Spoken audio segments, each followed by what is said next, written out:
My name is Sydney Harper, and I'm 30 years old.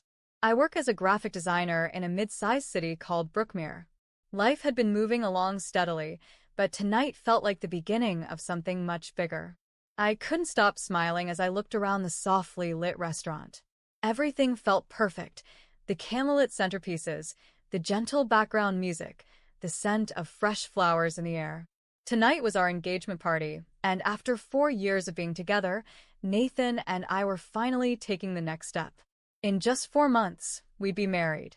Nathan stood beside me, tall and warm as ever, his hand gently resting on the small of my back.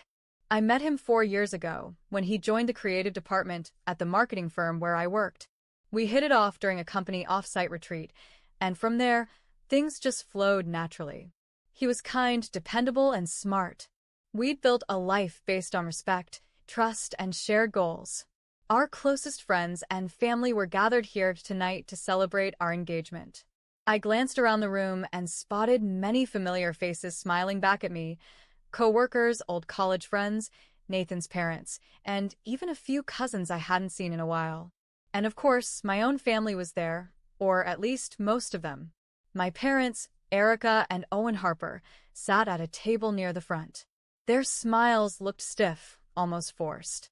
My younger sister, Chloe, was there too, lazily scrolling through her phone like she'd been dragged here against her will. Probably her third phone this year, knowing her track record. We were never very close, and that distance only grew wider with time. Still, I pushed the awkward tension aside. Tonight wasn't about old family dynamics. It was about love, commitment, and the new chapter ahead. Or so I thought. Erica stood up and gently tapped her wine glass with a spoon. The sound rang through the room, and conversations quieted as all eyes turned toward her. "Can I have everyone's attention, please?" she said with a smile that didn't quite reach her eyes. "First, I want to say congratulations to my beautiful daughter Sydney and her wonderful fiancé Nathan. I hope your marriage is full of love, joy, and happiness." There was polite clapping and a round of raised glasses. Nathan squeezed my hand under the table, and I smiled at him, feeling grateful. But then, my mother spoke again, her tone suddenly colder, more deliberate. "I also have an important announcement to make," she said, setting her glass down. "After talking it over with Owen, we've decided to give Sydney's $45,000 wedding fund to Chloe instead." The room went dead silent. I blinked, certain I must have misheard her. A soft chuckle escaped my lips as I looked around, expecting someone else to laugh with me. "That's funny, Mom," I said, trying to keep my tone light. "But that money is mine. I'm not giving it away." Erica's smile faded instantly. Her expression hardened, lips pressed into a thin line. "This isn't a joke, Sydney," she said sharply. "Your sister is getting married a few months after you, and she needs the money more than you do." A wave of heat rushed to my face. I felt my stomach tighten. "What are you talking about?" "That's my money, Mom. You and Dad gave it to me. It's in my personal account." "Honey," she said, her voice coated in forced calm, "you have a good job. So does Nathan. Chloe and her fiancé are struggling. She deserves to have a beautiful wedding, too." My hands began to tremble. I stood up, trying to steady myself. "We've already planned our wedding with that money. We've been careful, we're being smart with it. We even want to use part of it for a down payment on a home. You can't just take it away." Chloe suddenly shoved her chair back and jumped to her feet, nearly knocking over her drink. "Don't be so selfish, Sydney," she snapped. "You could have offered to share it a long time ago. You know I need it more than you do." I turned toward her, jaw clenched. "This isn't about need, Chloe. It's about what's right. I planned ahead. You blew through your own fund, and now you expect me to just hand mine over?" "She lives simply," my mother barked. "She doesn't have much, and her fiancé is doing the best he can. You've always had more." "I've always worked harder," I shot back, folding my arms across my chest. "I follow the rules. I saved. I planned. I don't care how you spin it, I'm not giving you my money." Erica's face flushed crimson. The tension in the room became unbearable. Nathan placed a hand gently on my arm, trying to calm me, but I wouldn't back down. Then, in a moment that felt like it stretched into forever, my mother stepped forward and slapped me hard across the face. The sound echoed through the restaurant like a whip crack. My head snapped to the side. My cheek stung, and my eyes welled up immediately, not just from the pain, but from the shock. The room went completely silent. No one moved. Even Chloe looked stunned. I slowly turned my face back toward my mother, my voice low but steady. "You don't get to hit me just because I said no." A sharp intake of breath came from someone at a nearby table. Then I heard it, the soft voice of a waiter near the bar speaking into a phone. "Yes, hello. I need to report an assault. It happened just now at Alden's Bistro." Within minutes, the sound of sirens could be heard approaching the restaurant. The guests remained hushed, many of them stealing glances toward me while others stared awkwardly at their plates, unsure how to react. I stood silently, still absorbing the shock of what had just happened. My cheek throbbed, but it was the emotional sting that hit harder. Nathan stood beside me, his jaw tense, while my father silently pulled Erica aside, trying to calm her down. Moments later, two uniformed officers entered the restaurant. One of them approached our table and asked if I was the one who had been assaulted. I nodded, quietly confirming what had happened. A nearby waiter stepped forward and provided his account of the slap, explaining how Erica had struck me in full view of the guests. Erica tried to defend herself, insisting it was just a family matter, but the officer calmly informed her that public assault, regardless of relationship, was a criminal offense. The officers asked me if I wanted to press charges. My heart pounded in my chest, but my voice came out steady. "Yes, I do." They placed Erica under arrest right there in the restaurant. As the officers led her out in handcuffs, I noticed Chloe staring at me in disbelief, like I was the villain for simply standing up for myself. My father followed them out in silence. The room remained frozen, guests unsure of whether to clap, cry, or leave. Nathan held my hand the entire time, never once letting go. Later that night, after speaking with my lawyer, I officially filed a report and pursued criminal charges. Erica was released on bail the next day, but the legal process had begun. A few weeks later, we were back in court, this time not over the money, but over the slap. Erica stood in front of the judge, who reviewed the witness statements and security footage from the restaurant. The evidence was undeniable. She was found guilty of misdemeanor assault and sentenced to a $2,000 fine, mandatory anger management counseling, and 6 months of probation. She was lucky the judge gave her the option of a 30-day suspended jail sentence instead of actual time behind bars. I sat in the courtroom, watching her avoid eye contact with me. And when the judge asked if I had anything to say, I stood up, met my mother's eyes, and said clearly, "I didn't expect this from my mother. But no one is above the law." After the courtroom drama faded, I thought things might calm down, but I was wrong. The slap and arrest only deepened the rift within our family. Erica didn't reach out. Chloe blocked me on everything. And my father, well, he chose silence. But the real storm was still ahead. 3 weeks after the engagement party, I came home to find a thick envelope in my mailbox, one of those that immediately tightens your stomach. It was from a law firm, Holt and Sutter Associates. Inside was a formal notice. My parents were suing me for control of the $45,000 fund, claiming that it was only meant for college expenses and that I had misused it. At first, I laughed in disbelief. The money was legally mine, set aside in a custodial account when I was 17. At 19, I received full control. My parents had told both Chloe and me that we could use our funds however we wanted once we became adults. The only difference was that I had been careful, practical, and goal-oriented. I used a portion for my public university education, covered the rest with a scholarship, and let the account grow. I always planned for my future.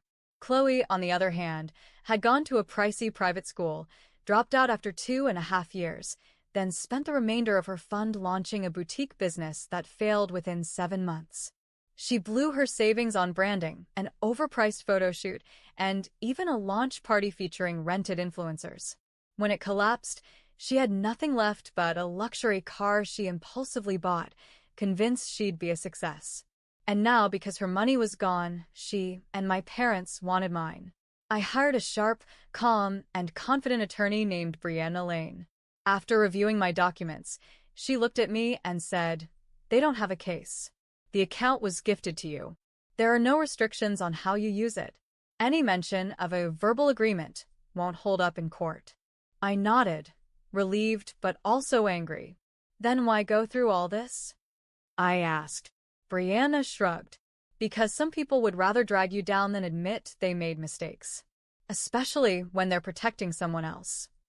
And just like that, I realized what I was really up against.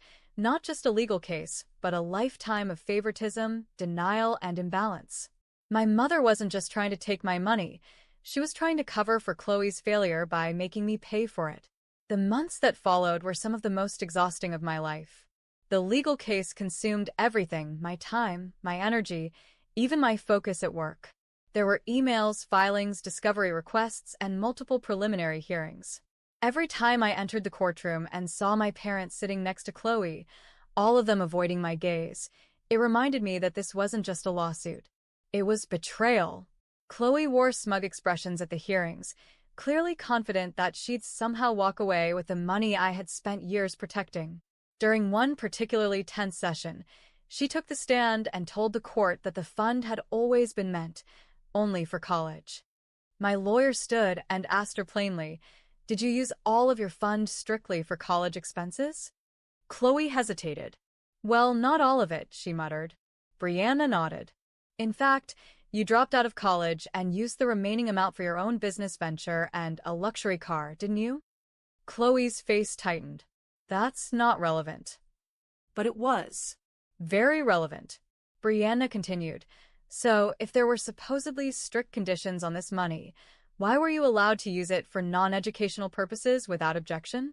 Chloe had no answer. I sat quietly, heart pounding but steady, as the courtroom listened. It was all coming out now.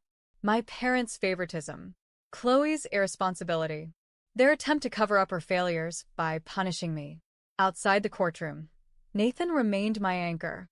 He came to every hearing, held my hand through every setback, and reminded me, again and again, that standing my ground mattered. But it wasn't easy. Between legal fees and emotional burnout, it felt like everything I'd planned for my wedding was being stripped away. We had to delay parts of our planning. I lost sleep. I cried, sometimes in the middle of the night, sometimes between meetings at work. But I never gave up. I knew this fight wasn't just about money. It was about being seen, about being respected, and, for once, about holding my family accountable. Just when I thought things couldn't get worse, they did. I was at home reviewing a list of wedding vendors when my phone buzzed with a call from my cousin, Melissa. "Sydney, I just wanted to say I'm sorry about the wedding being canceled," she said sympathetically. My heart skipped a beat. "What are you talking about?" "The wedding's still on." There was a pause. "Your mom called me last week. She said you and Nathan broke up because he cheated on you." My jaw dropped. Within the next hour, I received 3 more calls from confused friends and distant relatives, all asking why the wedding had been called off. Someone had even sent fake emails, designed to look like they were from me, saying the event was canceled. I checked my email and found nothing in my sent folder, which meant someone had made a fake account to impersonate me. I was stunned. My mind immediately went to Chloe. I had no proof, but the pattern was clear. The sabotage wasn't stopping at legal claims. It had become personal. I called Aunt Marla, my mom's sister, and one of the few relatives who hadn't taken sides. "I was about to call you," she said with a sigh.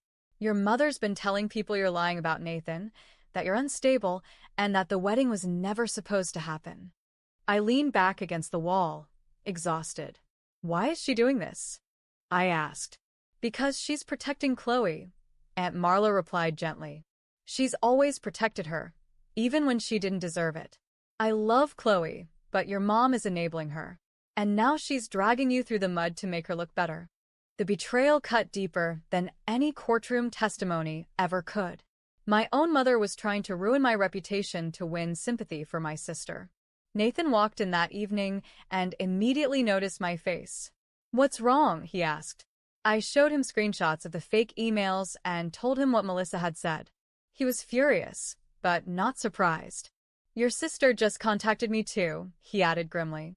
"She said she had proof that you were cheating on me. She sent photos." I stared at him in horror.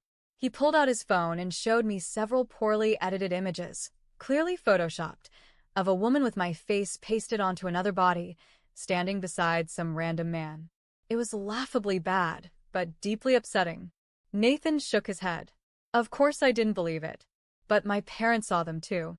Your family is trying to destroy everything we're building." That's when we decided to take action. We hired professional security for the wedding and submitted photos of Erica, Owen, and Chloe, instructing that none of them were to be allowed in. I hated that it had come to this, but I wasn't going to let them ruin anything else. The morning of the wedding, I woke up with a strange blend of excitement and dread. Nathan and I had chosen a beautiful outdoor venue just outside Brookmere, nothing extravagant, but elegant and personal. White chairs lined the grassy garden, all facing a wooden arch wrapped in fresh flowers. I stood in the bridal suite in my dress, adjusting my veil as guests began arriving. My stomach twisted with nerves, not from the vows, but from what I knew could still happen. We had 2 trained security guards stationed at the venue entrance, and they had strict instructions to deny entry to anyone from my immediate family. Nathan and I had gone over every detail. Still, I couldn't relax. At around 2:15, there was a knock on the bridal suite door. One of the guards stepped inside, lowering his voice. "Miss Harper," he said cautiously, "we've just detained a young woman attempting to enter through the back service gate. She matches the photo you gave us, your sister Chloe." My heart pounded. "Was she alone?" I asked. "Yes," he said, "but she was carrying a tote bag. When we opened it, we found a large can of red paint." My breath caught in my throat. The wedding dress, the venue, the guests. She had planned to ruin all of it.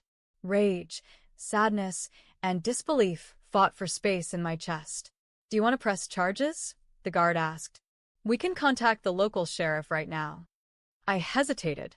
After everything, after the slap, the lawsuit, the lies, the photoshopped photos, and now this, I had every reason to involve the police again. But this was my wedding day. I had already lost enough to their chaos. "No," I said finally, my voice flat. "Just make sure she's removed from the property and doesn't come back. Please also check that my parents haven't tried to sneak in." He nodded and left. I sank into a nearby chair, trying to keep from crying. My best friend Isabel knelt beside me. "What happened?" she whispered. I looked at her, my voice barely holding steady.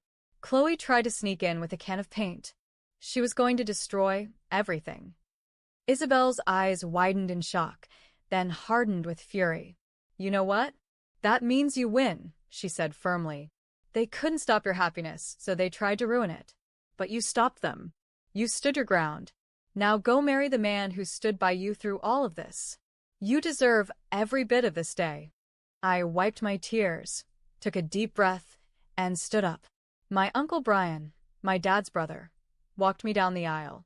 As I stepped into the garden, I saw Nathan waiting under the arch, eyes locked on mine, and in that moment, the rest of the world disappeared. The betrayal, the court dates, the tears, the pain. It all faded. Today was about love. Ours. The ceremony was heartfelt and beautiful. We exchanged vows that spoke of strength, loyalty, and partnership. When the officiant pronounced us husband and wife, the guests erupted into applause. For the first time in months, I felt light, free. The reception was everything we hoped it would be. There was laughter, music, and heartfelt speeches from people who had stood by us through it all. Isabel gave a toast that made me cry, soft, proud tears, the kind that only come after you've been through a storm and found peace on the other side. Nathan and I danced, ate, and celebrated like nothing else mattered. And in truth, nothing else did. Nearly everyone commented on how beautiful the venue looked, how happy we seemed, and how the day felt full of genuine love. A few guests had heard bits of the drama, but respected our silence. One aunt leaned over during dinner and whispered, "I'm so proud of you for standing your ground." Her words stayed with me long after the cake had been cut and the final song played. As the night wound down, Nathan and I slipped away under a sky full of stars, running hand in hand through a shower of rice thrown by our friends. We climbed into the car waiting at the curb and drove off, both of us grinning like kids. I turned back for a second and looked at the glow of the venue in the distance. My sister had tried to ruin that moment, but she failed. They all had. Our honeymoon was pure bliss, 3 peaceful weeks in a quiet beach town far away from Brookmere. No courtrooms, no confrontations, just sun, waves, and the man I loved. I let myself breathe, really breathe, for the first time in what felt like forever. When we returned home, I felt ready to move forward. We focused on settling into our apartment, planning for the future, and putting the past behind us. A few weeks later, I ran into my cousin Rachel at the grocery store. After a brief hug, she asked, "Did you hear about Chloe's wedding?" I raised an eyebrow. "We're not exactly talking," I replied. "Your parents took out a loan to pay for everything," she said. "It's going to be at the Grand Garden Hotel downtown. Super lavish. They're flying in a chef from out of state. It's a whole production." I couldn't help but let out a quiet laugh.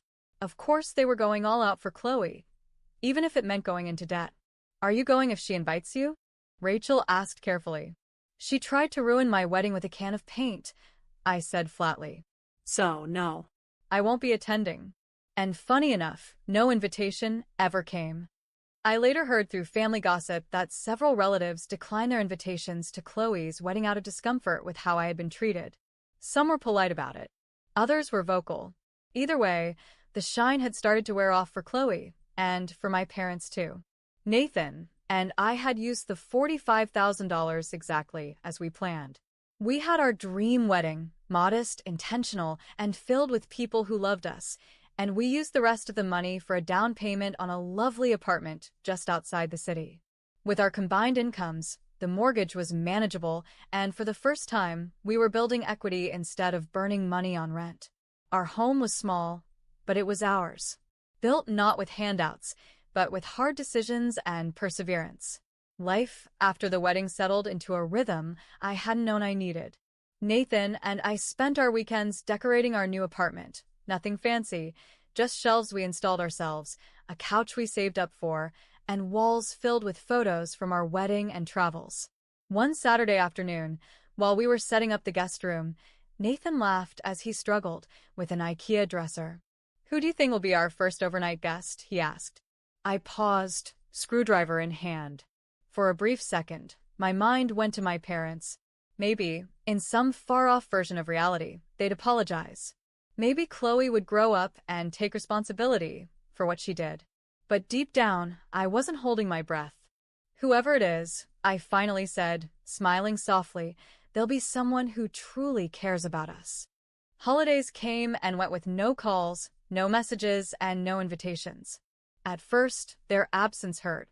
My birthday passed quietly that year, and for the first time ever, I didn't hear my mother's voice wishing me well. But then I remembered the slap, the lawsuit, the lies, the paint, the fake photos, and the effort to destroy something pure out of jealousy. And the pain softened into clarity. Nathan occasionally asked if I thought there would ever be peace between us and my family. "Maybe one day," I said honestly. "But if it ever happens, it'll take more than an apology. It'll take change." And I don't see that coming anytime soon. Chloe's wedding eventually came and went. From what I heard, it was over the top, champagne fountains, a rented string quartet, and matching designer dresses for the bridesmaids. But several key family members skipped it, uncomfortable with how they'd watched my parents and sister treat me. Worse, the massive loan Owen and Erica had taken out became public knowledge. They'd sunk everything into that one event, trying to make a statement, trying to pretend the past year hadn't happened.